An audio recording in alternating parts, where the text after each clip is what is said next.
카자흐스탄 국립대학 학생이 발표 도중 그 누구도 예상치 못한 발언을 했습니다. 우리의 조상은 한국인이었습니다. 이 한마디에 카자흐스탄 교육부가 발칵 뒤집혔고, 이 소식이 베이징에 전해지자 중국 외교부는 즉각 성명을 발표하며 역사 왜곡이라 비난했습니다. 대체 이 여학생에게는 무슨 일이 있었던 걸까요? 그녀가 발견한 한국과 카자흐스탄의 충격적 진실, 중국이 동북공정에 필사적으로 매달리는 경악할 이유를 지금부터 알아보겠습니다. 안녕하세요. 카자흐스탄 알마티에서 온 아이다입니다. 그날 카자흐스탄 국립대학교 역사학부 강당은 숨막히는 긴장감으로 가득 찼습니다. 제 손은 떨렸고 목소리는 갈라졌습니다. 제 앞에는 중국, 러시아, 한국에서 온 역사학자들과 교수들이 앉아 있었죠. 발표를 시작하자마자 중국 측 대표단의 표정이 굳어지는 것이 보였습니다. 카자흐스탄의 황금인간과 신라 금관은 단순한 유사성이 아닌 동일한 문화적 뿌리를 가지고 있습니다. 제 말이 통역되자 중국 대표단 중 한 명이 자리에서 벌떡 일어나 무언가 항의하려 했지만 의장의 제지로 다시 앉았습니다. 제 심장은 마구 뛰었지만 멈출 수 없었습니다. 5년간의 연구 결과를 이대로 묻어둘 수 없었으니까요. 천산산맥의 고대 명칭 탕글레칸은 한국의 단군왕과 직접적인 연관이 있으며 이는 우리 카자흐스탄이 고대 한국과 혈연적 유대를 가지고 있다는 증거입니다. 강당 안에 술렁임이 일었고 한국 교수들은 놀란 표정으로 서로를 바라보았습니다. 중국 대표단은 분노한 얼굴로 메모를 하고 있었죠. 고구려와 발해의 유민들이 서쪽으로 이동한 경로와 시기는 카자흐스탄, 케레이 부족의 형성 시기와 정확히 일치합니다. 이것은 우연이 아닙니다. 발표가 끝나자 강당은 혼돈에 빠졌습니다. 중국 대표단은 자리를 박차고 나갔고 러시아 역사학자들은 회의적인 표정이었으며 한국 교수님들은 흥분된 모습으로 서로 대화를 나누고 있었습니다. 안녕하세요. 저는 카자흐스탄 알마티에서 온 아이다입니다. 24살이고 방금 전 세계 역사학계를 발칵 뒤집어 놓은 장본인이죠. 하지만 5년 전만 해도 저는 그저 한국 드라마를 좋아하는 평범한 여대생이었습니다. 카자흐스탄 알마티, 제 고향은 웅장한 천산산맥이 둘러싸고 있는 아름다운 도시예요. 저는 물리학 교수인 아버지와 초등학교 교사인 어머니 사이에서 태어났습니다. 당시 저의 꿈은 외교관이 되는 것이었어요. 그래서 국립대학교 경영학과에 입학했죠. 그런데 평범했던 제 인생은 한 수업에서 완전히 바뀌었습니다. 제2 외국어로 선택한 한국어 수업이었어요. 재미교포 출신 김지영 교수님의 말 한마디가 제 인생을 뒤바꿔 놓았죠. 여러분, 혹시 천산산맥의 옛 이름이 탕글레칸, 즉 단군 왕산이었다는 사실을 알고 계셨나요? 그 순간 뭔가 제 가슴을 강하게 치는 느낌이 들었어요. 수업이 끝나자마자 저는 도서관으로 달려갔습니다. 그리고 발견했죠. 충격적인 사실들을. 국립박물관에서 본 황금인간의 장신구가 신라 금관과 너무나 유사하다는 것. 카자흐스탄의 전통 문양과 고구려 무덤 벽화의 패턴이 거의 동일하다는 것. 그리고 가장 충격적인 발견은 우리 카자흐 민족의 일부 부족이 전통적으로 고려라는 이름을 사용해왔다는 것. 대학 2학년, 저는 전공을 경영학에서 역사학으로 바꿨습니다. 부모님은 미쳤다고 생각하셨죠. 친구들은 저를 비웃었고 교수님들은 회의적이었습니다. 특히 중국에서 온 교환 교수는 제 연구를 비과학적 망상이라고 일축했어요. 하지만 저는 멈출 수 없었습니다. 천산산맥 깊숙한 곳에 있는 고대 무덤을 찾아 나섰고 러시아 제국 시대의 고문서를 파헤쳤으며 고려인 마을을 방문해 구전으로 전해지는 이야기들을 수집했습니다. 그리고 마침내 한국 국립중앙박물관의 초청으로 처음 한국 땅을 밟았을 때 저는 울음을 터뜨렸어요. 경주 고분 앞에 서자 이상한 친근함이 느껴졌거든요. 마치 제가 이곳에 온 적이 있는 것 같은 강한 친밀감이 밀려왔습니다. 그리고 오늘 국제역사학 심포지엄에서 5년간의 연구 결과를 발표했습니다. 중국 측이 분노한 이유는 분명했어요. 제 연구가 사실이라면 중국의 동북 공정은 심각한 도전을 받게 될 테니까요. 그들이 고구려와 발해를 중국 역사의 일부라고 주장하는 근거가 무너지는 거였습니다. 이것은 단순한 학술적 논쟁이 아니에요. 제 피 속에, 우리 카자흐스탄 사람들의 피 속에 흐르고 있는 정체성에 관한 이야기니까요. 그리고 중국이 필사적으로 지우려는 역사의 진실이기도 합니다. 제 여정은 이제 막 시작되었습니다. 그리고 이 이야기는 제가 어떻게 한국 드라마를 좋아하는 평범한 여대생에서 국제적 논란의 중심에 선 역사학자가 되었는지 그 과정에서 발견한 충격적인 진실들에 관한 것입니다. 사실 저의 청소년 시절은 대부분의 카자흐스탄 여학생들과 크게 다르지 않았어요. 학교에 가고 친구들과 수다를 떨고 미래에 대한 고민을 하며 보냈죠. 하지만 16살 때 우연히 접한 한국 문화는 제 세계관을 서서히 바꿔놓기 시작했습니다. 처음 접한 한국 드라마는 대장금이었어요. 친구 아이굴의 집에서 DVD로 보게 되었는데 그 순간부터 저는 완전히 매료되었어요. 한국의 전통 의상 한복의 화려한 색감, 복잡하면서도 아름다운 궁궐 건축, 그리고 엄격한 예절과 질서가 있는 사회 구조가 저에게는 너무 신기했습니다. 아이다, 진짜 미쳤어? 벌써 세 번째 보는 거야? 아이굴이 놀리곤 했죠. 그렇게 시작된 한류 사랑은 점점 더 깊어졌어요. 대장금 이후에는 주몽, 선덕여왕, 이상 같은 사극들을 찾아봤고 한국의 역사에 푹 빠져들었습니다. 특히 고구려와 신라의 이야기는 저에게 묘한 매력으로 다가왔어요. 이상하게도 낯설지 않은 느낌이었죠. 이건 우리 카자흐 신화와 비슷해. 드라마를 보다 문득 그런 생각이 들었어요. 특히 하늘의 신과 곰, 호랑이가 등장하는 단군 신화는 카자흐스탄의 전통, 설화와 묘하게 비슷한 요소들이 있었거든요. 고등학교 졸업 후 대학교에 입학하면서 저는 한국어를 배우기 시작했어요. 처음에는 자막 없이 드라마를 보고 싶다는 단순한 이유였죠. 하지만 한국어 문장 구조가 카자흐어와 비슷하다는 사실에 또 한 번 놀랐어요. 두 언어 모두 주어, 목적어, 동사 순서로 문장을 구성하거든요. 이것도 우연일까? 저는 점점 더 많은 의문을 갖게 되었습니다. 대학 1학년 말, 저는 K-팝에도 완전히 빠져들었어요. 빅뱅, 소녀시대 같은 그룹들의 음악을 듣기 시작했죠.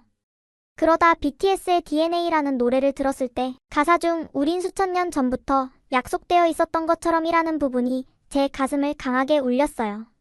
혹시 이게 단순한 노래 가사가 아닐까? 그때는 농담처럼 생각했지만 지금 생각해보면 일종의 예감이었던 것 같아요. 한국어 공부를 시작한 지 6개월이 지났을 때 저는 기초적인 대화가 가능할 정도가 되었습니다. 그때 알마티의 한국 문화의 날 행사가 열렸어요. 저는 친구들을 끌고 그 행사에 참여했죠. 그곳에서 한국에서 온 역사학자 이진우 교수님의 강연을 듣게 되었습니다. 고대 실크로드를 통해 한국과 중앙아시아는 활발하게 교류했습니다. 특히 신라와 발해 시대에는 많은 문화적 요소들이 공유되었죠. 교수님의 발표 중에 슬라이드로 신라 금관과 카자흐스탄에서 발견된 황금인간의 장신구가 나란히 비교되었을 때 저는 숨을 쉴 수 없을 정도로 놀랐어요. 두 유물은 너무나 비슷했거든요. 강연이 끝난 후 저는 용기를 내어 이진우 교수님께 다가갔습니다. 교수님, 혹시 카자흐스탄과 한국 사이에 직접적인 역사적 연관성이 있을 가능성은 없을까요? 그분은 친절하게 미소를 지으셨어요. 흥미로운 질문이네요. 아직 학계에서 명확히 밝혀진 바는 없지만 고구려와 발해의 유민들이 서쪽으로 이동했다는 일부 학설이 있어요. 하지만 증거가 부족해서 그날 밤 저는 도서관에서 밤을 새웠습니다. 한국과 카자흐스탄의 역사적 연관성에 관한 모든 자료를 찾아보았죠. 대부분은 단편적인 정보였지만 한 러시아 역사학자의 오래된 논문에서 충격적인 구절을 발견했어요. 19세기 러시아 제국의 민족지학자들은 카자흐스탄 동부 지역의 일부 부족들이 자신들을 고려인이라 불렀다고 기록하고 있다. 이는 단순한 우연이 아닐 수 있으며 저는 손이 떨렸어요. 이것은 제가 알던 스탈린 시대에 강제 이주된 한국인들의 이야기와는 완전히 달랐습니다. 훨씬 더 오래전 고대로부터 내려온 연결고리가 있다는 암시였으니까요. 다음 날 저는 카자흐스탄 국립박물관으로 향했습니다. 황금인간의 유물을 직접 보고 싶었거든요. 박물관에 전시된 기원전 5세기, 3세기 사카족의 황금 장신구들을 유심히 살펴보았어요. 그리고 그곳에서 김지영 교수님이 언급했던 것을 직접 확인할 수 있었습니다. 장신구에 새겨진 문양 중 하나가 한국 태극기의 건공감리와 매우 유사했어요. 그리고 그 옆에 전시된 설명문에는 이렇게 쓰여 있었습니다. 이 문양은 우주의 조화와 질서를 상징하는 것으로 추정된다. 유사한 문양이 동아시아 특히 한반도 지역에서도 발견되고 있다. 그 순간 저는 이것이 단순한 우연이 아니라는 확신이 들었어요. 무언가 더 깊은 연결고리가 있었고 그것은 수천 년의 세월 동안 숨겨져 있었던 것이죠. 마치 퍼즐 조각을 하나씩 찾아가는 느낌이었습니다. 대학에 돌아와서 저는 한국어 교수님이신 김지영 선생님을 다시 찾아갔어요. 선생님, 박물관에서 태극 문양과 유사한 패턴을 실제로 보았어요. 천산산맥이 단군 왕산으로 불렸다는 것도 더 자세히 알고 싶습니다. 김 교수님은 놀란 표정으로 저를 보셨어요. 아이가 정말 열정적이군요. 일부 고문서에서는 천산을 탕글레칸이라고 기록하고 있어요. 이는 단군왕과 의문적으로 매우 유사하죠. 저는 제가 발견한 것들을 모두 교수님께 말씀드렸어요. 황금인간의 장신구와 신라 금관의 유사성, 카자흐 문양과 한국 전통 문양의 공통점, 그리고 고려인이라 불렸던 카자흐 부족에 관한 기록들까지. 김 교수님의 눈빛이 변했어요. 아이다, 이건 정말 중요한 발견일 수 있어요. 하지만 조심해야 해요. 특히 중국의 동북 공정 때문에 이런 주제는 매우 정치적이 될 수 있어요. 동북 공정이요? 저는 처음 듣는 용어에 의아해했습니다. 중국이 고구려와 발해를 자국 역사의 일부로 편입시키려는 역사 왜곡 프로젝트예요. 만약 당신의 가설이 맞다면 중국의 주장에 직접적인 반박이 될 수 있어요. 그날 이후 저는 제 삶의 방향을 완전히 바꾸기로 결심했습니다. 경영학 전공을 역사학으로 변경했고 고대 한국과 중앙아시아의 연관성을 본격적으로 연구하기 시작했어요. 이것은 단순한 학문적 호기심을 넘어 저와 제 민족의 정체성을 찾는 여정이 되었습니다. 그리고 그렇게 시작된 5년간의 여정이 오늘 그 국제학술대회에서의 발표와 그로 인한 파장으로 이어진 것입니다. 대학교 2학년이 되던 해 겨울, 저는 알마티 시립도서관에서 중앙아시아 고대사에 관한 책을 읽고 있었습니다. 러시아 제국 시절 탐험가 니콜라이 프르제발스키의 여행기를 번역한 책이었어요. 김지영 교수님의 수업에서 들었던 내용을 더 깊이 탐구하고 싶어 찾아본 책이었는데 그 책을 읽다가 갑자기 놀라운 구절을 발견했습니다. 현지 투르크족들은 천산산맥의 북쪽 봉우리를 탕글리칸이라 부른다. 그들은 이 산이 하늘의 신이 내려온 신성한 곳이라 믿는다. 이미 김 교수님께 들었던 내용이었지만 역사적 기록으로 직접 확인하니 가슴이 뛰었어요. 탕글리칸이라는 발음이 단군왕과 너무나 비슷했고 특히 하늘의 신이 산에 내려왔다는 신화적 요소까지 겹치니 이것이 우연이 아니라는 확신이 들었습니다. 다음 날 저는 대학 도서관으로 달려갔어요. 고대 실크로드와 관련된 모든 자료를 찾아보기 시작했습니다. 그리고 놀라운 사실들을 하나둘씩 발견하게 되었어요. 고대 중국 기록에 따르면 한반도 북부와 만주 지역을 지배했던 고구려가 멸망한 후 많은 유민들이 서쪽으로 이동했다는 기록이 있었습니다. 그들 중 일부는 실크로드를 따라 현재의 카자흐스탄 지역까지 이주했을 가능성이 있었죠. 더 충격적인 발견은 카자흐스탄 동부 이시쿠르간에서 발견된 황금인간이었어요. 기원전 4세기 사카족 왕자의 무덤에서 발굴된 이 유물은 우리나라의 국보급 유물인데 그 황금관과 장신구가 신라의 금관과 놀라울 정도로 유사했습니다. 이건 정말 믿기 힘든데 자료를 넘기며 중얼거렸어요. 특히 황금관의 나뭇가지 모양 장식과 사슴 형상은 경주에서 발견된 금관과 너무 비슷했습니다. 둘 사이에 천년의 시간 차이가 있음에도 불구하고 제작 기법과 양식이 이렇게 유사하다는 것은 단순한 우연으로 설명하기 어려웠어요. 2달 동안 저는 거의 도서관에 살다시피 했습니다. 수업에 가는 시간 외에는 계속 자료를 찾아보았죠. 그러던 중 카자흐스탄 북부 지역의 고대 부족들 중 쿠만 KUMAN이라 불리는 집단이 있었다는 기록을 발견했어요. 이 쿠만족의 일부는 자신들을 콜이라고 부르기도 했다는 언급이 있었습니다. 콜이, 고려? 머릿속에서 번개가 치는 것 같았어요. 이것도 우연일까요? 고구려 유민들이 서쪽으로 이동해 이 지역에 정착했다면 고려인이라는 정체성을 일부 보존했을 가능성이 있지 않을까요? 더욱 놀라운 것은 카자흐어의 일부 단어들이 한국어와 발음과 의미가 유사하다는 점이었습니다. 예를 들어 카자흐어로 강은 한국어의 강처럼 물이 흐르는 곳을 의미해요. 아버지를 뜻하는 아타와 한국어의 아빠도 비슷하게 들렸습니다. 이런 발견들을 했을 때 저는 심장이 터질 것 같았어요. 이건 단순한 우연이 아니라 수천 년의 역사 속에 숨겨진 연결고리였습니다.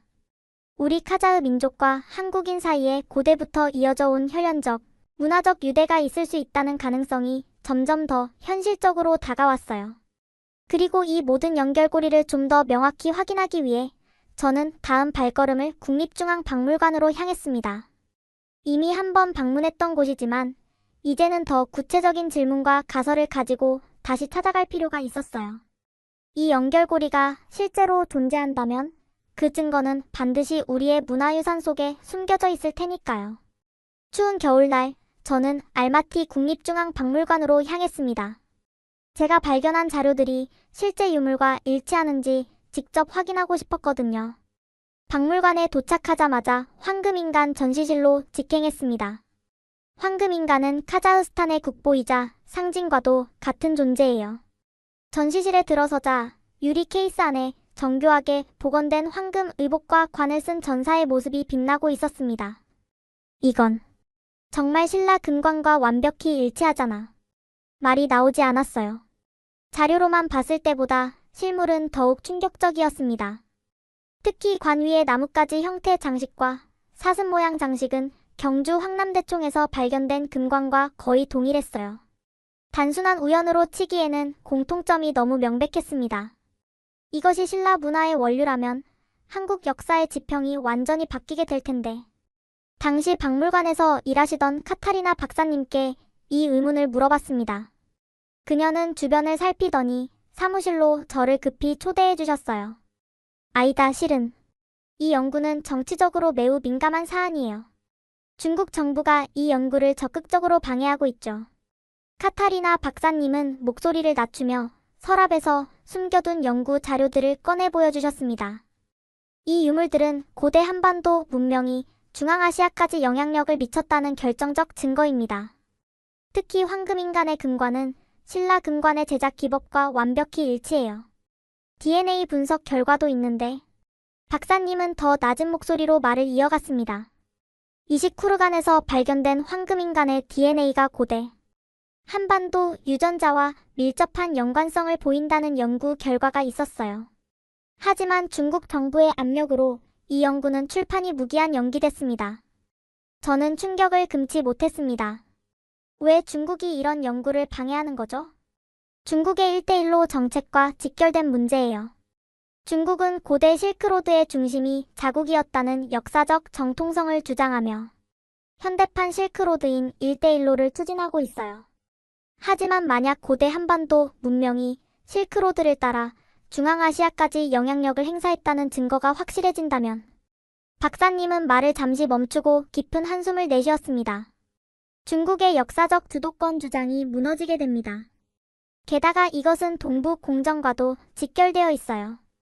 중국은 고구려와 발해를 자국 역사로 편입시키려 하는데 이 연구는 오히려 한반도 문명의 영향력이 중국 너머까지 뻗어 있었다는 반대 증거가 되니까요. 박사님은 서랍에서 또 다른 문서를 꺼냈습니다. 더 충격적인 것은 중국 학자들도 이미 이 사실을 알고 있다는 거예요. 그들의 내부 연구에서도 이 연관성을 인정하고 있죠. 하지만 공식적으로는 철저히 부인하고 심지어 이 연구를 진행하는 학자들에게 학술, 교류 중단이나 경제적 불이익 같은 압력을 가하고 있습니다. 박사님은 창밖을 바라보며 조용히 말했습니다. 최근에는 우리 박물관에 대한 중국의 대규모 문화협력 자금 지원 제안도 있었어요. 그 조건이 뭔지 아세요? 황금인간과 신라 문화의 연관성을 암시하는 모든 전시와 연구를 중단하는 것이었죠. 분노가 치밀어 올랐습니다. 학문적 진실이 정치적 이해관계와 경제적 압력으로 왜곡되고 있다니. 카자흐스탄 학생으로서 제 민족의 뿌리와 연결된 중요한 역사적 발견이 의도적으로 묻히고 있다는 사실이 견딜 수 없었어요. 그렇다면 중국은 왜 이런 역사적 연결고리를 그토록 부정하려는 건가요? 단순히 역사적 진실의 문제가 아니에요.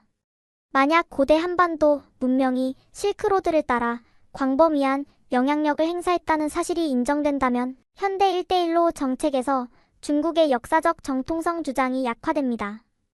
더 나아가 동북아 전체에 대한 문화적 주도권 문제로 확장될 수 있죠.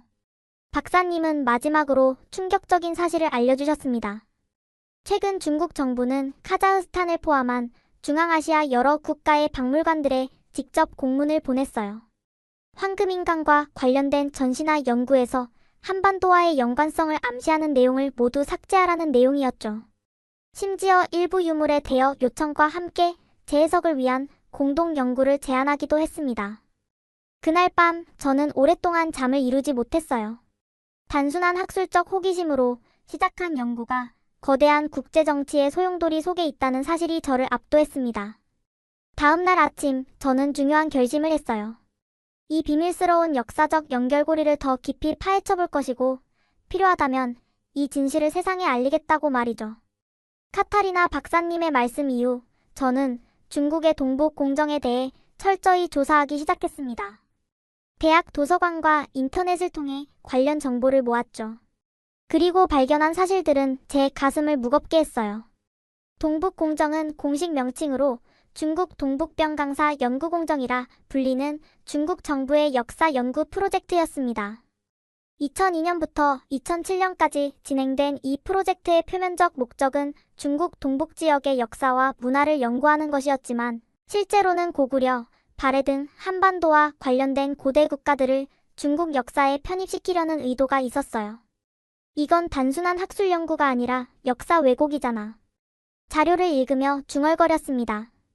가장 충격적인 부분은 중국이 고구려를 자국의 지방 정권으로 규정하고 고구려의 역사와 문화유산을 중국의 것으로 주장한다는 점이었어요. 그들은 심지어 고구려 벽화와 유적을 유네스코 세계문화유산으로 자국 이름으로 등재하기까지 했습니다. 그럼 고구려 유민들이 서쪽으로 이동했다는 역사적 사실도 마음이 무거워졌습니다. 만약 고구려가 중국의 일부였다면 고구려 유민들의 이주 역시 중국인의 이주로 해석될 수 있었기 때문이에요. 이는 카자흐스탄과 한국의 역사적 연결고리를 희미하게 만드는 행위였습니다. 더 깊이 조사할수록 동북 공정의 정치적 의도가 명확해졌어요. 중국은 북한과 국경을 접하고 있고 북한 체제가 불안정해질 경우를 대비해 역사적 영향력을 강화하려는 것이었습니다. 또한 중국 내 조선족을 자국민으로 더욱 단단히 묶어두려는 목적도 있었죠. 저는 한국 학자들의 반박 자료도 찾아보았습니다.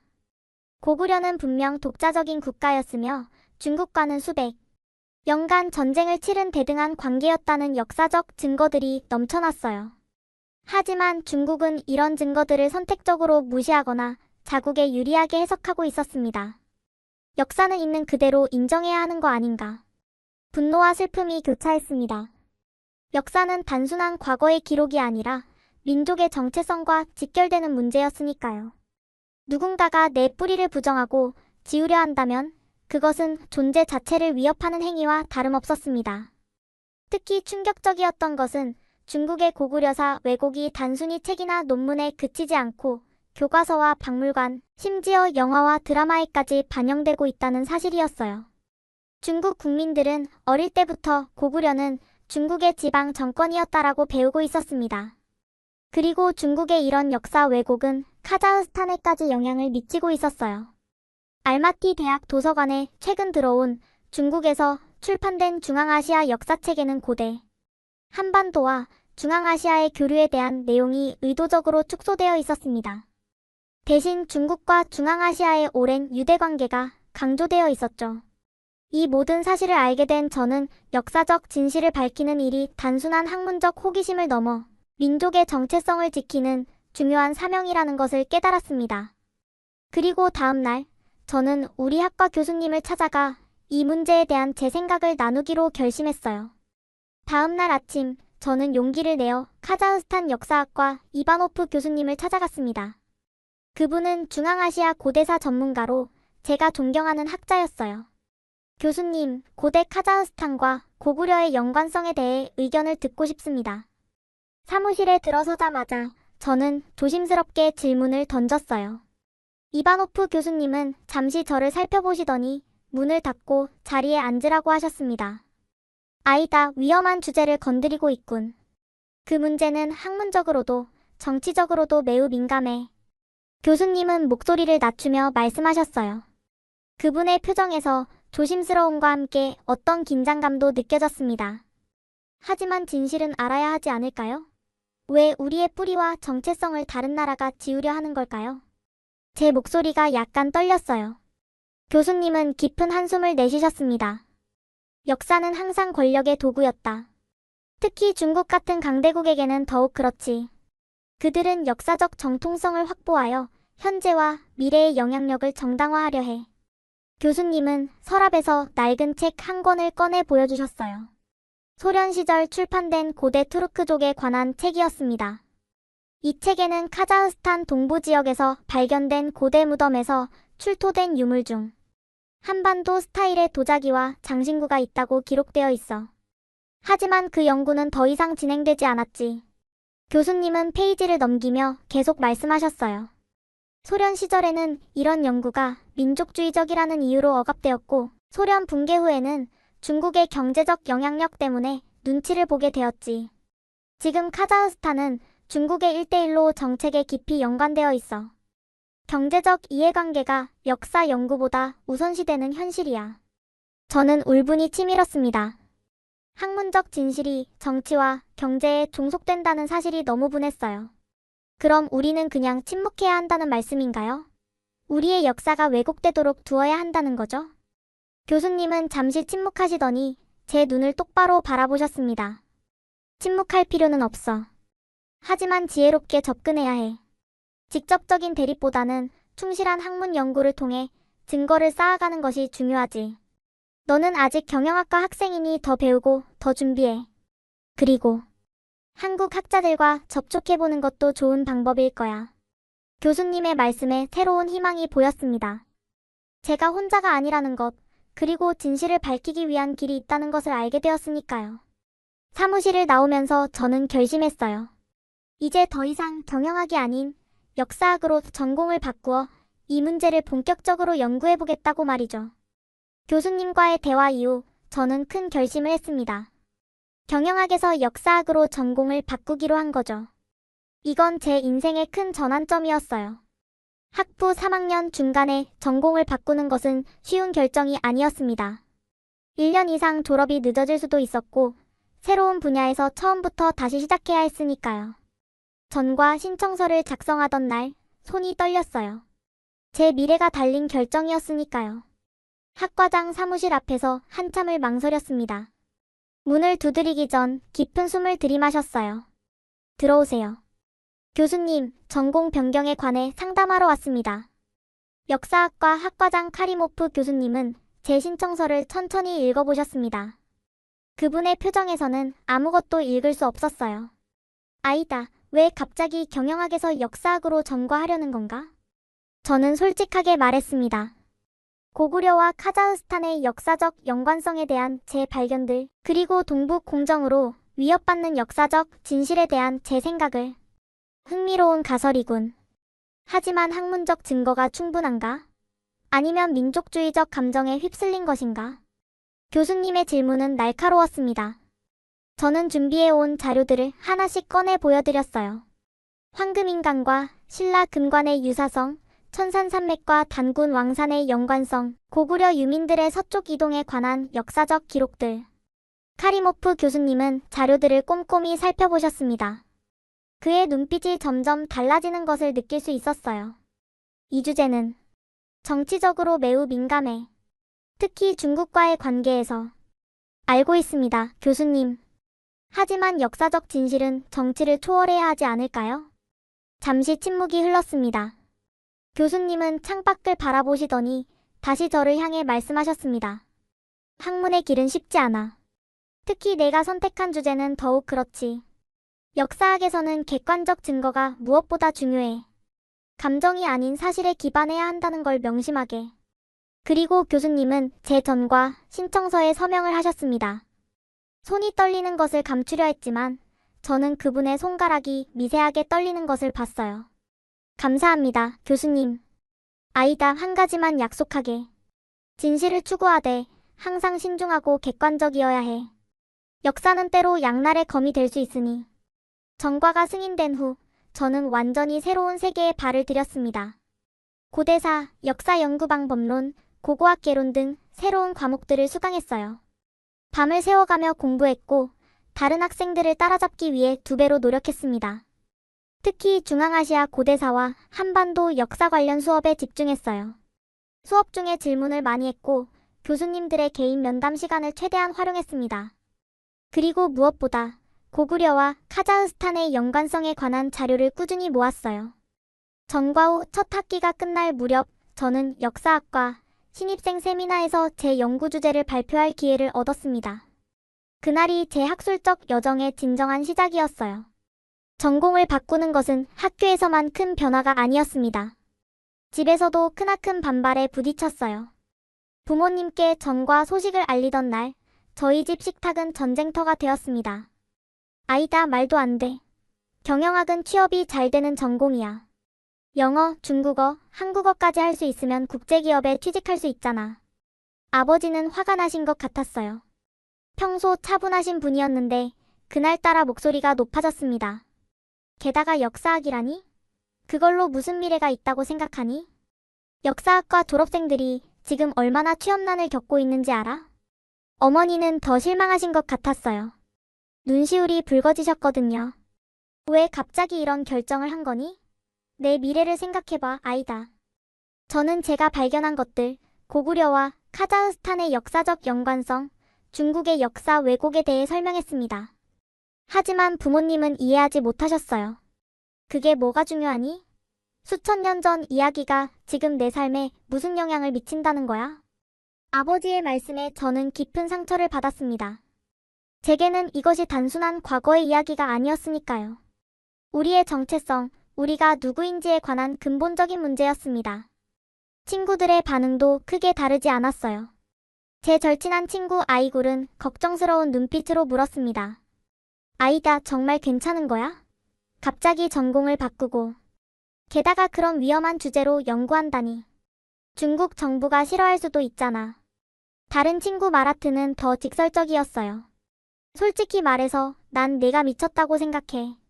좋은 직장 구할 수 있는 전공을 포기하고 무슨 고대사를 파겠다는 거야? 게다가 한국이 어떻고 중국이 어떻고. 우리랑 무슨 상관이야? 외로웠습니다. 제 주변 사람들 중 아무도 제 열정과 사명감을 이해해주지 않는 것 같았어요. 때로는 저 자신도 의심스러울 때가 있었습니다. 내가 정말 올바른 선택을 한 걸까? 그러나 밤마다 책상에 앉아 자료를 연구할 때면 그 의심은 사라졌어요.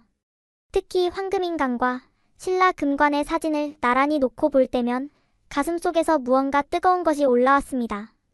이것은 단순한 호기심이나 학문적 관심을 넘어선 것이었어요. 마치 수천 년 전 우리 조상들의 목소리가 저를 부르는 것 같았습니다. 부모님과 친구들의 반대에도 불구하고 저는 제 길을 계속가기로 결심했습니다. 때로는 혼자서 외롭게 걸어야 할 길이라 해도 말이죠. 역사학과로 전과한 후 첫 여름방학, 저는 대학에서 지원하는 현장 연구 프로그램에 참가했습니다. 카자흐스탄 동부지역, 특히 중국과의 국경 근처 알타이, 산맥 기슭의 고대 유적지를 탐사하는 프로젝트였어요. 10명의 학생들과 2명의 교수님으로 구성된 소규모 팀이었습니다. 다른 학생들은 스키타이, 훈족, 투르크 유목민들의 흔적을 찾는 데 관심이 있었지만 저는 비밀리에 또 다른 목표가 있었죠. 고구려와 발해의 흔적을 찾는 것이었습니다. 알타이 산맥 근처 우스티카메노고르스크라는 작은 마을에 도착한 첫날, 저는 현지 역사 박물관을 방문했어요. 대부분의 전시물은 스키타이인들의 유물이었지만 한쪽 구석에 눈길을 끄는 전시 케이스가 있었습니다. 기원후 8세기 9세기 동방에서 온 이주민들의 유물. 작은 안내판에는 이렇게 적혀 있었어요.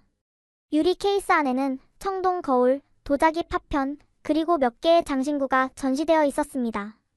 특히 눈에 띈 것은 말 모양의 작은 청동 장식이었어요. 그 말의 형태와 장식 패턴이 발의 시대 유물과 놀랍도록 유사했습니다. 이 유물들의 출처가 어디인가요? 박물관 관리인에게 물었습니다. 그는 친절하게 대답해 주셨어요. 1970년대 이 지역 쿠르강고분을 발굴했을 때 발견된 것들입니다. 소련 시절에는 자세히 연구되지 않았어요. 당시에는 우선순위가 아니었으니까요. 저는 더 자세한 정보를 얻기 위해 박물관 기록 보관소에 접근 허가를 요청했습니다. 하루 종일 오래된 발굴 보고서들을 뒤지던 중 놀라운 기록을 발견했어요. 발굴된 인골의 인종적 특성은 현지 투르크계 주민들과 차이를 보인다. 동아시아, 특히 만주 한반도 지역 주민들과 유사한 특징을 가지고 있다. 소련시대 고고학자의 메모였습니다. 가슴이 뛰었어요. 이것은 고구려나 발해 유민들이 이 지역까지 이주했을 가능성을 뒷받침하는 과학적 증거였습니다. 다음 날부터 현장 발굴이 시작되었습니다. 저희 팀은 우스티카메노고르스크 외곽의 고대 무덤 지역을 탐사했어요. 땀을 흘리며 흙을 파내는 작업은 고되었지만 매 순간이 흥미진진했습니다. 발굴 닷새째 되는 날, 제가 맡은 구역에서 작은 청동방울을 발견했어요. 방울 표면에는 특이한 문양이 새겨져 있었는데 이것은 분명 한반도에서 많이 볼 수 있는 삼조곳에 발 달린 까마귀 문양이었습니다. 교수님, 여기 좀 봐주세요. 즉시 팀장 교수님을 불렀습니다. 그는 돋보기로 유물을 자세히 살펴보시더니 놀란 표정을 감추지 못하셨어요. 이건 분명 동아시아 스타일이야. 중국 한족의 것과도 다르고 흥미롭군. 그날 저녁 캠프파이어 주변에 모여 앉아 서로의 발견을 공유하는 시간이 있었습니다. 저는 용기를 내어 제 이론을 이야기했어요. 교수님, 제가 발견한 삼조고 문양은 한반도, 특히 고구려와 신라에서 자주 사용되던 상징입니다. 역사적으로 고구려가 멸망한 후 많은 유민들이 서쪽으로 이동했다는 기록이 있어요. 그들 중 일부가 이 지역까지 왔을 가능성이 있습니다. 다른 학생들은 의아한 표정이었지만 교수님은 깊은 생각에 잠기신 듯 했어요. 흥미로운 가설이야, 아이다. 하지만 이것만으로는 증거가 부족해. 더 많은 유물과 문헌 자료가 필요하지. 현장 연구가 끝나고 대학으로 돌아온 후 저는 발굴된 유물들을 더 자세히 분석했습니다. 특히 방사성 탄소 연대 측정 결과가 흥미로웠어요. 제가 발견한 청동방울은 8세기 중반의 것으로 이는 발해가 전성기를 누리던 시기와 일치했습니다. 이 모든 증거들이 점점 더 명확한 그림을 그려가고 있었어요. 멸망한 고구려의 유민들이 서쪽으로 이동하여 발해를 세웠고 발해가 멸망한 후에는 일부가 더 서쪽으로 현재의 카자흐스탄 지역까지 이동했을 가능성이 높아 보였습니다. 하지만 이런 이론을 공식적으로 발표하기에는 아직 증거가 부족했어요. 더 많은 연구와 자료가 필요했습니다. 그리고 그 다음 단계로 저는 한국의 학자들과 접촉해보기로 결심했어요. 학과 세미나에서 제 연구 결과를 발표하던 날은 제 학문적 인생에서 가장 힘든 날 중 하나였습니다.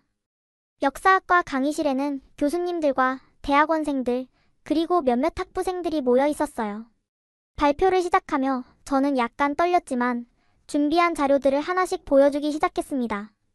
황금인간과 신라 금관의 유사성, 알타이 지역에서 발견된 삼조고 문양의 청동방울, 고구려와 발해, 유민들의 서쪽 이동에 관한 역사적 기록들을 차례대로 설명했어요. 이 모든 증거들은 카자흐스탄과 한반도 사이에 고대부터 이어져 온 역사적, 문화적 연결고리가 있었음을 시사합니다. 특히 고구려와 발해 유민들이 중앙아시아까지 이주했을 가능성이 높습니다. 발표가 끝나고 질문 시간이 시작되었습니다.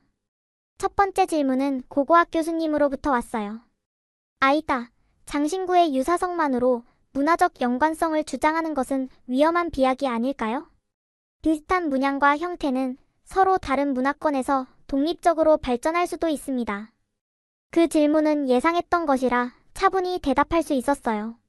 하지만 다음 질문은 훨씬 더 날카로웠습니다. 이런 가설은 학술적이라기보다 민족주의적 열망에 가깝지 않나요? 역사는 객관적 증거에 기반해야 하는데 당신의 주장은 감정에 치우친 것 같습니다. 중앙아시아사 전문 교수님의 말씀에 얼굴이 화끈거렸습니다. 저는 제 연구가 객관적 자료에 기반한다고 반박했지만 그분은 고개를 가로저으셨어요.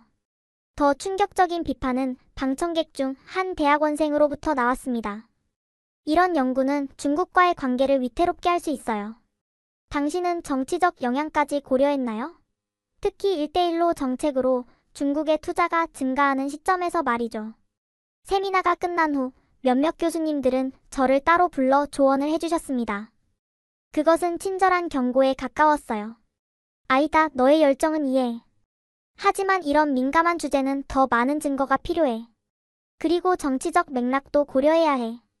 가장 마음 아팠던 것은 동기들의 반응이었습니다. 어떤 이들은 제 뒤에서 속삭였어요. 저희는 한국 드라마를 너무 많이 본 거야. 관심 끌려고 억지 주장하는 거겠지. 하지만 모두가 비판적인 것은 아니었습니다. 세미나가 끝난 후 한 교수님이 저에게 다가와 작은 목소리로 말씀하셨어요. 내 연구 방향이 맞을지도 몰라. 다음 달에 서울에서 열리는 국제고고학 컨퍼런스에 가볼 생각 없니? 내가 초청장을 하나 갖고 있는데. 그 말씀에 제 가슴에 새로운 희망이 피어났습니다. 한국에 직접 가서 연구할 기회가 생긴 거예요. 서울행 비행기에 오르던 날 가슴이 두근거렸습니다. 처음 방문하는 한국이었지만 묘하게도 고향으로 돌아가는 것 같은 느낌이 들었어요. 비행기 창문 너머로 구름을 바라보며 생각했습니다. 정말 우리 카자흐 민족과 한국인 사이에 혈연적 연결고리가 있을까? 인천국제공항에 도착했을 때 처음 눈에 들어온 것은 한글 간판들이었습니다. 낯선 문자였지만 묘하게 친숙하게 느껴졌어요. 입국 심사를 마치고 공항 밖으로 나오자 저를 맞이해준 사람이 있었습니다. 서울대학교 고고학과 박진호 교수님이었어요. 아이다, 환영합니다.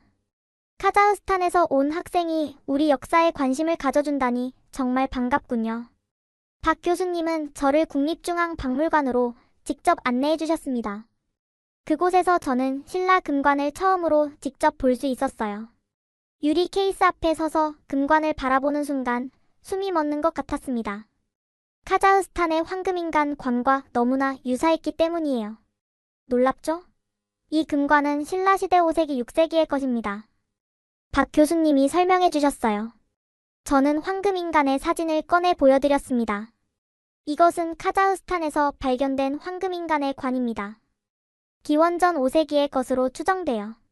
박 교수님은 사진을 자세히 살펴보시더니 충격을 받은 표정이었습니다. 이건 단순한 우연이라고 보기 어렵군요. 나뭇가지 형태의 장식과 사슴 모양이 너무 비슷해요. 그날부터 일주일간 박 교수님과 함께 한국의 여러 고고학적 유적지를 방문했습니다. 국립중앙박물관에서는 고구려와 발해 관련 유물들을 자세히 살펴봤고 경주로 이동해 신라의 고분들을 답사했어요. 특히 경주 천마총에서 발견된 천마도 하늘을 나는 말, 그림가 인상적이었습니다. 그 말의 형태가 제가 카자흐스탄에서 발견한 청동방울의 말, 문양과 놀랍도록 유사했거든요. 박 교수님, 이 천마도와 제가 발견한 청동방울의 말, 문양이 너무 비슷해요. 그렇군요. 고구려와 신라는 말, 문화가 발달한 국가였어요. 특히 천마는 하늘과 연결된 신성한 존재로 여겨졌죠. 박 교수님은 저에게 많은 자료들을 보여주셨습니다. 특히 고구려 멸망 후 발해로 이주한 유민들, 그리고 발해, 멸망 후 서쪽으로 이동한 사람들에 관한 역사 기록들이 큰 도움이 되었어요. 서울에서의 마지막 날, 박 교수님은 저를 서울대학교 도서관으로 안내해 주셨습니다. 그곳에서 그분은 비밀스러운 표정으로 오래된 책 한 권을 꺼내 보여주셨어요. 이것은 고려시대 문헌인 삼국유사의 사본입니다. 여기 보면 고구려 유민 중 일부가 서역으로 향했다는 기록이 있어요. 서역. 고대 중국인들이 중앙아시아를 부르던 이름이었습니다. 이 짧은 기록은 제 가설을 뒷받침하는 중요한 문헌적 증거였어요. 아이다, 당신의 연구는 매우 중요할 수 있습니다. 한국 역사학계에서도 고구려와 발해, 유민들의 행방에 대해 많은 의문을 가지고 있거든요. 특히 중국의 역사 왜곡이 심해지는 지금 더욱 중요한 주제입니다. 한국에서의 일주일은 마치 꿈처럼 빠르게 지나갔지만 제 연구에 큰 도약이 되었어요. 이제 저는 더 명확한 증거와 체계적인 이론을 갖게 되었습니다. 하지만 동시에 더 큰 위기와 도전이 기다리고 있다는 것도 알게 되었어요. 서울에서의 연구를 마치고 저는 박 교수님의 조언에 따라 중국 지린성에 있는 고구려 유적지로 향했습니다. 고구려의 중심지였던 지역을 직접 보고 싶었거든요. 특히 중국의 동북 공정이 현장에서 어떻게 드러나는지 확인하고 싶었습니다. 베이징을 경유해 지린성에 도착한 첫날, 저는 현지 관광 가이드를 고용했어요. 가이드 왕 씨는 중국 한족 출신으로 고구려 유적지에 대한 풍부한 지식을 가지고 있었습니다. 여기는 옛 고구려의 수도 지역이었습니다. 중국 고대 변방 정권의 중요한 역사적 유적이죠. 왕 씨의 설명을 들으며 저는 눈썹을 찌푸렸어요. 변방 정권이라는 표현이 불편했습니다. 고구려는 독립국가였는데 마치 중국의 일부인 것처럼 설명하고 있었으니까요. 환도산성에 도착했을 때 입구에 세워진 안내판이 더욱 충격적이었습니다. 중국 고대 소수민족 정권 고구려의 성터라고 적혀 있었어요. 왕씨, 고구려는 독립국가 아니었나요? 중국과 오랫동안 전쟁도 했잖아요. 제 질문에 왕씨는 불편한 표정을 지었습니다. 그건 서양과 한국 학자들의 잘못된 해석입니다. 역사적 기록을 보면 고구려는 항상 중국 왕조의 책봉을 받았어요. 이는 중국에 속했다는 증거죠. 저는 반박하고 싶었지만 외국인 방문객으로서 조심스러웠습니다. 대신 유적지를 자세히 살펴보기로 했어요. 고구려 고분군을 방문했을 때 또 다른 충격이 기다리고 있었습니다. 벽화 고분들은 유네스코 세계문화유산으로 등재되어 있었는데 그 설명에는 중국 문화유산이라고 명시되어 있었어요. 벽화 속 전사들의 모습, 의복, 무기들은 분명 중국 한족의 것과는 달랐습니다. 오히려 저는 카자흐스탄에서 발견된 고대 투르크족과 흉노족의 유물들과 유사점을 발견할 수 있었어요. 특히 한 무덤의 벽화에 그려진 말, 탄 전사의 모습이 눈길을 끌었습니다. 그 전사가 쓴 모자와 입은 옷은 카자흐스탄 이시쿠르간에서 발견된 황금인간의 것과 놀랍도록 유사했어요. 왕씨, 이 벽화의 전사는 중국 한족과는 다른 모습 같은데요? 당시 고구려는 북방 민족들과 교류가 있었습니다. 아마 그 영향을 받았겠죠. 왕씨의 애매한 대답이 의미심장하게 들렸어요. 유적지 방문을 마치고 지역 박물관으로 향했습니다. 그곳에서도 동일한 역사 왜곡이 계속되었어요. 중국 고대 동북 지역의 소수민족 정권이라는 표현이 고구려를 설명하는데 반복적으로 사용되었습니다. 더 충격적인 것은 제가 현지 서점에서 구입한 역사 교과서였어요. 그 책에는 고구려의 광개토대왕과 을지문덕 같은 위대한 지도자들이 중국 역사의 영웅으로 소개되어 있었습니다. 이건 역사 왜곡이 아니라 역사 강탈이야. 호텔로 돌아와 짐을 챙기며 중얼거렸습니다. 중국에서의 경험은 저에게 큰 충격이었지만 동시에 제 연구의 중요성을 더욱 깨닫게 해주었어요. 역사적 진실을 밝히는 일이 얼마나 중요한지를 말이죠. 다음 날 아침, 저는 서둘러 카자흐스탄으로 돌아갔습니다. 이제 제가 수집한 모든 자료와 경험을 바탕으로 본격적인 논문을 준비할 시간이었어요. 카자흐스탄으로 돌아온 후 저는 곧바로 수집한 자료들을 정리하기 시작했습니다. 고구려와 황금인간, 스키타이 유물과 한국의 고대 유물 간의 연관성을 분석하는 연구 논문을 작성하는데 밤낮을 가리지 않았어요. 아이다, 너 요즘 완전히 연구실에만 살고 있는 것 같아. 제 친구 마리아는 걱정스러운 눈빛으로 말했지만 저는 멈출 수 없었습니다. 제가 보고 경험한 역사 왜곡의 현실이 너무 충격적이었고 이에 맞서는 작은 움직임이라도 시작해야 한다고 느꼈거든요. 3개월 후 마침내 고구려와 카자흐스탄 잃어버린 연결고리의 재발견이라는 제목의 논문을 완성했습니다. 담당 교수님께 제출하자 그분은 놀란 표정을 감추지 못했어요. 아이다, 이 연구는 단순한 학부생 수준을 넘어섰어. 대학 학술지에 투고해보는 게 어떻겠니? 교수님의 격려에 용기를 얻어 알마티 국립대학교 역사학 학술지에 논문을 제출했습니다. 그리고 2주 후 뜻밖의 전화를 받았어요. 아이다 씨, 귀하의 논문이 우리 학술지 편집위원회에서 큰 주목을 받았습니다. 역사학부 세미나에서 발표할 기회를 드리고 싶은데요. 처음으로 공식적인 학술 발표를 하게 된 날, 제 심장은 마구 뛰었습니다. 강당에는 예상보다 훨씬 많은 사람들이 앉아 있었어요. 교수님들 뿐만 아니라 다른 학과 학생들, 심지어 지역 언론사 기자들까지 있었습니다. 고구려는 단순한 중국의 변방 정권이 아니었습니다. 독자적인 문화와 정체성을 가진 강력한 국가였으며 그 문화적 영향력은 한반도를 넘어 중앙아시아까지 미쳤습니다. 발표 중 제가 공개한 고구려 벽화와 카자흐스탄 황금인간의 비교 사진은 청중들 사이에 작은 소란을 일으켰어요. 특히 두 문화의 장례 풍습과 전사들의 복장에서 발견되는 유사성은 많은 사람들의 관심을 끌었습니다. 저는 이 연구가 단순한 학술적 호기심을 넘어 우리 민족의 뿌리를 재발견하는 중요한 작업이라고 생각합니다. 중국의 동북 공정과 같은 체계적인 역사 왜곡 시도에 맞서 우리 스스로 역사의 진실을 지켜야 합니다. 발표가 끝난 후 여러 교수님들이 다가와 격려와 조언을 해주셨어요. 그 중에서도 특히 고고학과 김 교수님의 말씀이 인상적이었습니다. 아이다, 당신이 시작한 연구는 매우 중요합니다. 이런 작업이 더 많이 이루어져야 우리 역사가 지워지지 않을 거예요. 내 연구실에서 함께 프로젝트를 진행하지 않겠어요? 그 제안이 제 인생을 바꾸는 전환점이 되었습니다. 김 교수님과 함께 유라시아 고대 문명 연결 프로젝트를 시작하게 되었어요. 이 프로젝트는 카자흐스탄과 한국의 문화적, 역사적 연결고리를 더 깊이 연구하고 그 결과를 대중에게 알리는 것이 목표였습니다. 제 논문은 예상보다 훨씬 큰 반향을 일으켰어요. 카자흐스탄 국영 TV에서 인터뷰 요청이 왔고 지역 신문에서는 우리의 잃어버린 형제, 한국이라는 제목의 특집 기사를 실었습니다. 무엇보다 감동적이었던 것은 한국에서의 반응이었어요. 제 논문이 한국어로 번역되어 온라인에 공유되자 많은 한국 연구자들이 연락을 해왔습니다. 서울대학교의 한 교수님은 이메일로 이렇게 적으셨어요. 아이다의 연구는 동북아 고대사 연구에 새로운 시각을 제공합니다. 앞으로의 연구에 기대가 큽니다. 이런 격려에 힘입어 저는 역사 지키기 프로젝트라는 학생 모임을 만들었습니다.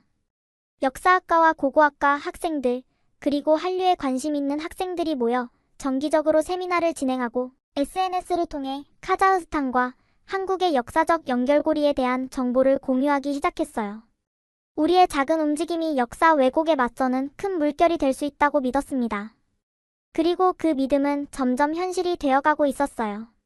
역사 지키기 프로젝트가 시작된 지 6개월이 지났을 때 저희 활동은 예상보다 더 큰 성과를 거두고 있었습니다. SNS 계정 팔로워가 5,000명을 넘었고 정기 세미나에는 평균 10명 이상이 참석했어요. 대학 내부뿐만 아니라 알마티 시내의 다양한 사람들이 관심을 보이기 시작했죠. 특히 기억에 남는 건 어느 날 저희 세미나에 참석한 70대 노인분이었습니다. 그분은 발표가 끝난 후 저에게 다가와 떨리는 목소리로 말씀하셨어요. 내 할아버지가 항상 우리가 동쪽에서 왔다고 말씀하셨는데 이제야 그 의미를 알 것 같소. 우리 집안에 전해오는 고대 비단 조각이 있는데 한번 봐주겠소? 그분이 가져온 비단 조각에는 고구려 벽화에서 볼 수 있는 것과 유사한 문양이 새겨져 있었습니다. 이런 발견들이 쌓이면서 카자흐스탄 내에서 고대 한국과의 연결을 주장하는 가족, 역사가 더 많이 알려지기 시작했어요. 동시에 한국 측의 관심도 커졌습니다. 한국에서 방영된 다큐멘터리에 저희 프로젝트가 소개되었고 이를 본 한국 대학생들이 교류를 제안해왔어요. 화상회의를 통해 서울대학교 역사학과 학생들과 정기적인 대화의 장을 마련했습니다. 아이다, 우리도 동북 공정 문제에 대응하기 위한 학생 모임을 운영하고 있어요. 함께 협력하면 더 큰 목소리를 낼 수 있지 않을까요? 서울대 역사학과 김민준 씨의 제안으로 우리는 한국 카자흐스탄 역사연대라는 공동 프로젝트를 시작했습니다. 각자의 연구 자료를 공유하고 번갈아가며 온라인 세미나를 진행했어요. 이 과정에서 저는 제 인생의 목표가 더욱 선명해지는 것을 느꼈습니다. 단순히 개인적인 호기심이나 학문적 성취를 넘어 두 민족 사이의 역사적 연결고리를 복원하는 일이 제 사명임을 깨달았어요. 나는 두 민족을 잇는 가교가 될 거야. 어느 날 밤 연구실에서 혼자 자료를 정리하며 마음속으로 다짐했습니다. 그리고 그 다짐을 실천하기 위해 더욱 구체적인 계획을 세웠어요. 먼저 저는 한국어 공부에 더욱 박차를 가했습니다. 이미 중급 수준이었지만 학술 논문을 읽고 작성할 수 있는 고급 수준을 목표로 했어요. 또한 카자흐스탄 역사에 관심 있는 한국인들을 위한 자료집을 준비하기 시작했습니다. 두 번째로 양국 정부가 지원하는 학술 교류 프로그램에 지원했어요. 초기에는 거절도 많이 당했지만 포기하지 않고 계속해서 문을 두드렸습니다. 마침내 기회가 찾아왔습니다. 한국국제교류재단에서 유라시아 청년 학자 지원 프로그램을 시작한다는 소식을 들었어요. 저는 즉시 지원서를 작성했고 그동안의 연구 성과와 프로젝트 계획을 상세히 설명했습니다. 2주 후 감격스러운 소식이 메일로 도착했어요. 아이다님 축하합니다. 유라시아 청년 학자 지원 프로그램 1기 참가자로 선정되셨습니다. 이것은 제가 두 민족을 잇는 가교가 되기 위한 첫 걸음이었습니다. 앞으로의 여정이 쉽지 않을 것임을 알았지만 그 어느 때보다도 확고한 결심으로 가득 찼어요. 역사는 지워질 수 없어. 내가 지키겠어. 한국국제교류재단의 지원을 받아 서울에서 6개월간 연구할 기회를 얻었습니다. 이 기간 동안 저는 서울대학교 역사학과에서 방문연구원으로 활동하며 한국 학자들과 더 깊은 교류를 할 수 있었어요. 서울에 도착한 첫날, 김민준 씨와 다른 학생들이 공항에서 저를 맞이해 주었습니다. 그들은 환영합니다. 아이다 선생님. 이라고 적힌 플래카드를 들고 있었어요. 선생님이라는 호칭이 어색했지만 그들의 따뜻한 환영에 감동받았습니다. 드디어 직접 만나게 되어 기쁩니다. 아이다. 우리가 함께할 6개월은 정말 의미 있는 시간이 될 거예요. 김민준의 말처럼 서울에서의 시간은 정말 소중했습니다. 서울대 중앙도서관의 방대한 자료들, 국립중앙박물관의 전문 큐레이터들과의 만남, 그리고 고대사 연구의 최전선에 있는 교수님들과의 토론은 제 연구에 새로운 깊이를 더해주었어요. 특히 의미 있었던 것은 한국, 카자흐스탄 역사연구회의 공식 출범이었습니다. 온라인으로만 교류하던 우리 모임이 마침내 실체를 갖게 된 것이죠. 서울대 역사학과 학생들 15명과 카자흐스탄에서 온라인으로 참여하는 10명의 학생들로 구성된 작은 모임이었지만 그 열정만큼은 대단했어요. 연구회의 첫 공식 행사로 고구려와 스키타이 말, 문화의 교류라는 주제의 심포지엄을 개최했습니다. 저희가 학부생들 중심으로 준비한 행사였음에도 놀랍게도 10명이 넘는 청중이 참석했어요. 고구려 고분 벽화에 그려진 말들의 갑옷과 장식은 스키타이 유물과 놀라운 유사성을 보입니다. 이는 단순한 우연이 아닌 문화적 교류의 증거로 볼 수 있습니다. 제 발표 중에 한 교수님이 질문을 던졌습니다. 흥미로운 연구입니다만 이런 유사성이 직접적인 교류의 증거라기보다 유라시아 초원지대의 일반적 특성일 수도 있지 않을까요? 이런 비판적 질문들은 저를 더욱 성장시켰습니다.